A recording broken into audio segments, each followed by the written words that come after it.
President Zelensky said Vladimir Putin had already gone back on his promise made to Donald Trump not to attack Ukraine's energy infrastructure for 30 days. And the Kremlin claims Ukraine targeted an oil facility in what it called a deliberate provocation. James Landale has the very latest from Kiev. This is not what a ceasefire looks like. These are Russian drones striking a hospital in Sumy in the east of Ukraine, according to the emergency services. Further south, Ukraine State Railway said Russia had launched an attack on its power network.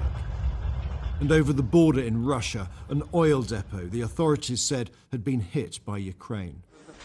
As patients were helped out of damaged hospitals, Ukraine accused Vladimir Putin of breaking his promise to pause attacks on energy facilities. On a visit to Finland, President Zelensky said the strikes showed Ukraine needed more, not less, Western support. We hope that America will continue to work and pressure Russia. We consider the unconditional full ceasefire as one of the initial steps towards peace. But security guarantees for Ukraine are definitely needed. Otherwise, Putin will come with war again. Finland's president said Ukraine had an undeniable right to defend itself with help from allies, something Russia had no right to restrict. Ukraine accepted a ceasefire without any forms of conditions. If Russia refuses to agree, we need to increase our efforts to strengthen Ukraine and ratchet up pressure on Russia to convince them to come to the negotiating table. This arch was built in Soviet times to celebrate the supposed friendship between Russia and Ukraine. Well, no more. But people here are growing increasingly worried that while Ukraine is offering concessions to get a ceasefire, their former ally is demanding ever more and giving even less. But amid the gloom, some light. These just some of the 175 Ukrainian servicemen released from Russian jails, a similar number of Russians freed by Ukraine. A routine exchange, but for those involved, a moment of joy. James Landale, BBC News, Kiev. Well, what's the view from the Kremlin on the latest push to get a ceasefire? And is there any evidence President Putin might be willing to compromise on his long list of demands? From Moscow, here's Steve Rosenberg. In Moscow, some things are changing. Winter here, slowly giving way to spring. But no change in the political weather. No compromise in the air.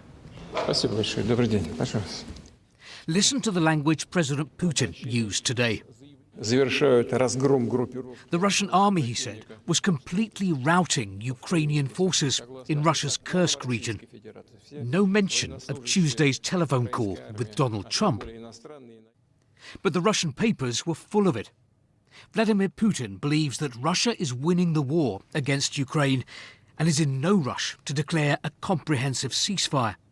Moscow seeks maximum pressure on Kyiv. We could talk about a complete Russian victory if Ukraine becomes a real buffer zone, demilitarized buffer zone with very limited armed forces, with very limited practical cooperation with NATO, without joint military exercises, without military supplies from NATO.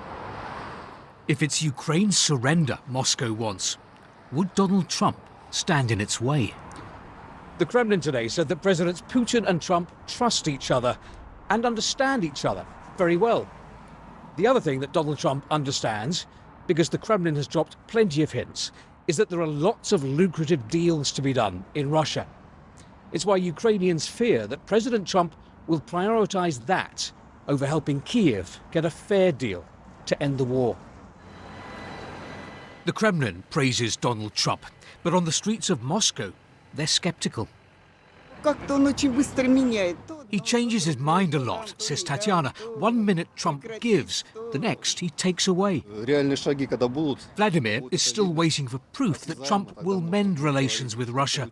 We've been promised things before, he says. Donald Trump has promised huge change in America and abroad. Russia hopes it will benefit. Steve Rosenberg, BBC News, Moscow.